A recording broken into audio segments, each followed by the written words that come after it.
Mas, de novo, se tenta agora passar uma chantagem para o país. Né? A chantagem qual é? Ou aprova esta mudança nas aposentadorias que o governo Bolsonaro-Mourão protocolou na Câmara, ou virá o caos. O presidente diz isso, o presidente Bolsonaro, o presidente do Bradesco diz isso, nesse sentido os dois estão muito bem articulados, né? Porque realmente o Bradesco vai ganhar muito dinheiro se for aprovada a proposta do Bolsonaro, que o assunto não é reforma sim ou reforma não da Previdência. Nós fomos governo e fizemos reformas que melhoraram a Previdência Pública do país.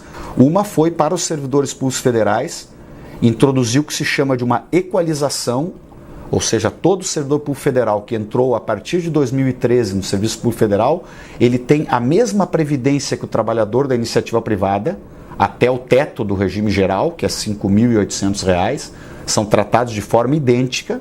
E segundo, a partir daí, se ele tem um salário maior, ele é um professor universitário, um fiscal de tributos, ganha, por exemplo, 10, 12, 15, 20 mil, se ele quer fazer uma previdência sobre esta outra parte, ele entra no Fundo de Previdência Complementar Público e não privado.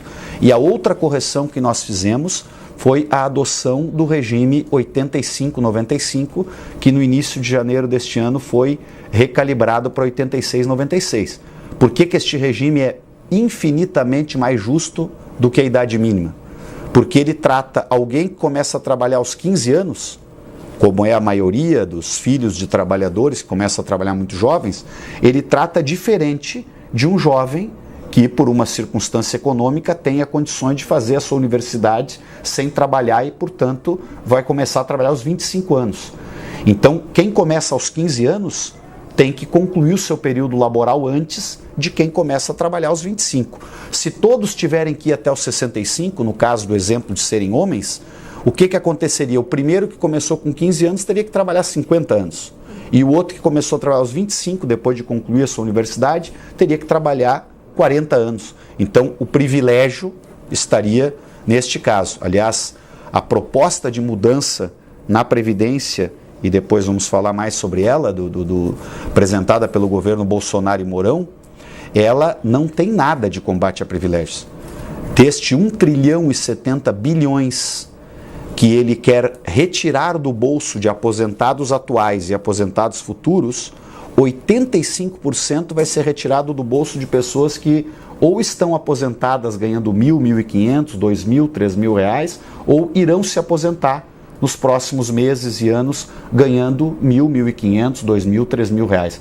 Quando nós falamos das aposentadorias do regime geral da Previdência, não tem privilégio nenhum para ser cortado ali.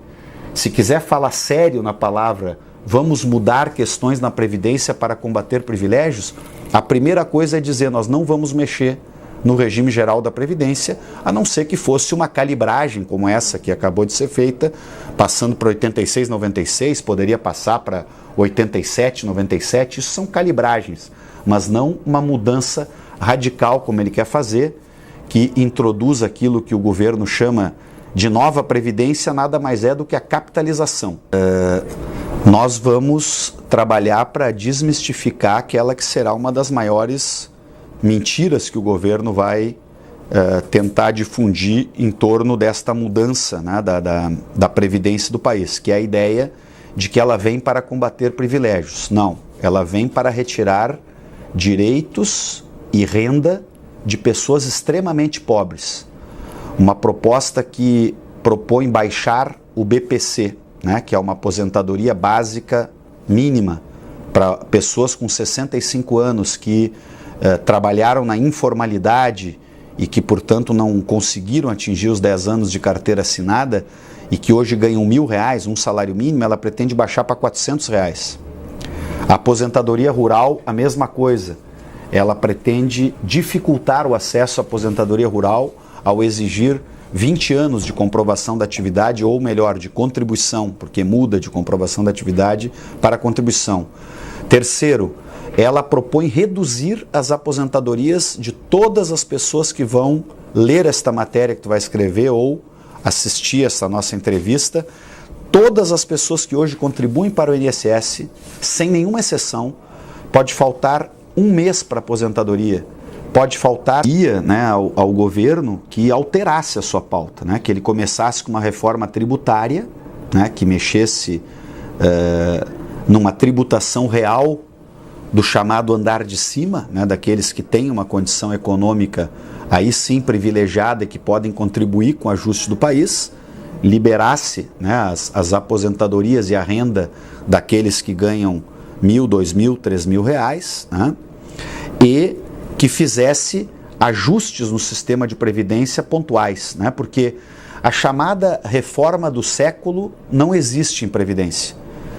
Uma discussão, na minha opinião, séria e consequente sobre previdência é de contínuos ajustes de calibragem por conta da mudança, por exemplo, da idade média que as pessoas vivem, coisas que, obviamente, nós estamos de acordo de contribuir para isso. Então, não é isso que está em jogo, né?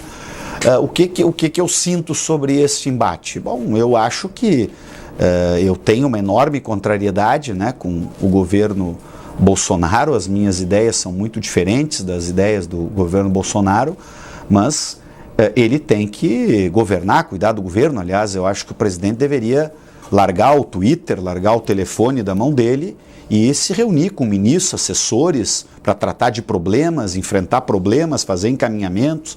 Ele parece que depois aí de quase 90 dias de governo, ele continua em campanha, né, como se ele fosse candidato a presidente.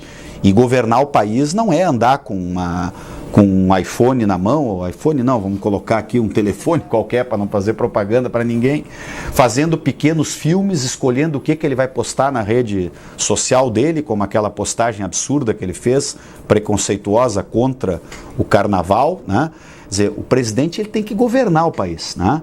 E o governo, do meu ponto de vista, e isso começa a saltar aos olhos. Hoje mesmo foi divulgada uma pesquisa onde já cai 7% a popularidade do presidente Bolsonaro, porque as pessoas estão percebendo que o governo é uma trombada só.